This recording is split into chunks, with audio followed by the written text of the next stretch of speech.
భారతదేశం యొక్క బహుజనుల పరిస్థితి దయనీయమైన స్థితిలో ఉన్నది అనడానికి కారణం ఏంటంటే మన స్వేచ్ఛను మన అభిప్రాయాలను చెప్పటానికి కూడా చెప్పలేని పరిస్థితుల్లో ఇవాళ భారతదేశం ఉన్నది అంటే దానికి కారణం ఏంది? ఉత్తర దేశ పాలకులు లేని దాన్ని అంటగట్టి లేని విషయాలను హైక్ చేసి ప్రజల మధ్య పెట్టే పరిస్థితికి వచ్చిండ్రు.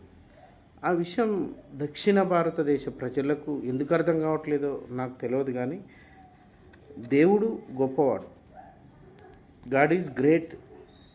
కానీ దేవుడిని అడ్డం పెట్టుకొని రాజకీయాలు చేస్తూ భారతదేశాన్ని గాలికి వదిలేసి ఒక సెంటిమెంట్ను రగిల్చి ప్రజల యొక్క సెంటిమెంట్ను వాడుకుంటూ పొద్దున్న లేస్తే వేరే వాళ్ళను ఆపాదించటం, పనికిరాని వీడియోలు పెట్టడం. ఉదాహరణకు షిరిడి సాయి ట్రస్ట్ అనేది మహారాష్ట్రలో సాయిబాబా దేవాలయం ఉన్నది.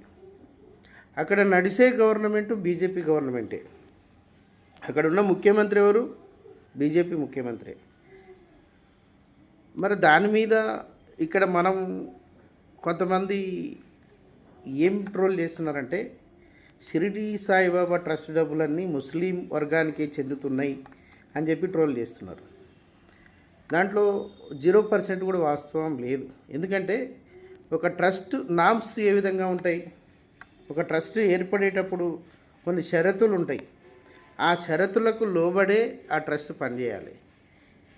మరి అక్కడ ఏదైనా ఆ ట్రస్ట్లో అవకతవకలు జరిగితే వెలికి తీసి హిందువులకు అన్యాయం జరిగితే దాన్ని బహిర్గతం చేసి దాన్ని కంట్రోల్ చేయాల్సినది సెంట్రల్లో కేంద్ర గవర్నమెంట్ బీజేపీ గవర్నమెంటే, మహారాష్ట్రలో నడిసే గవర్నమెంట్ కూడా బీజేపీ గవర్నమెంటే. మరి వాళ్ళు కదా అసలు ప్రజలకి అక్కడ ఏం జరుగుతుంది అనేది నిజాలు తేల్చాల్సింది. నిజాలు తేల్చకుండా అక్కడ పరిపాలన దాదాపు 6 సంవత్సరాల నుంచి బీజేపీ గవర్నమెంట్, అలయన్స్ గవర్నమెంట్ నడుస్తుంది.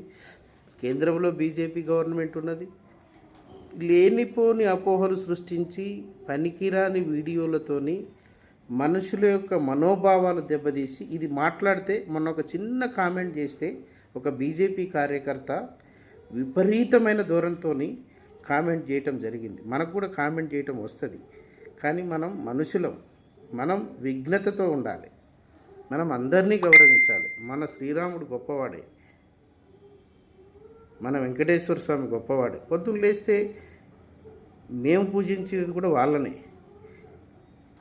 కానీ వాళ్ళేదో దేవుణ్ణి నెత్తిన పెట్టుకుంటారు, మేమేదో దేవుణ్ణి పూజించము అన్న ఇతర పార్టీల వాళ్ళు దేవుణ్ణి పూజించరు, ఒక బీజేపీ పార్టీ వాళ్ళే దేవుణ్ణి అందరాలు ఎక్కిస్తారు అని వాళ్ళు భ్రమలో పడి ఇతరులను మాట్లాడే అవకాశం లేకుండా చేయటం అనేది ఎంతవరకు సబబు అని చెప్పేసి నేను ఈ విధంగా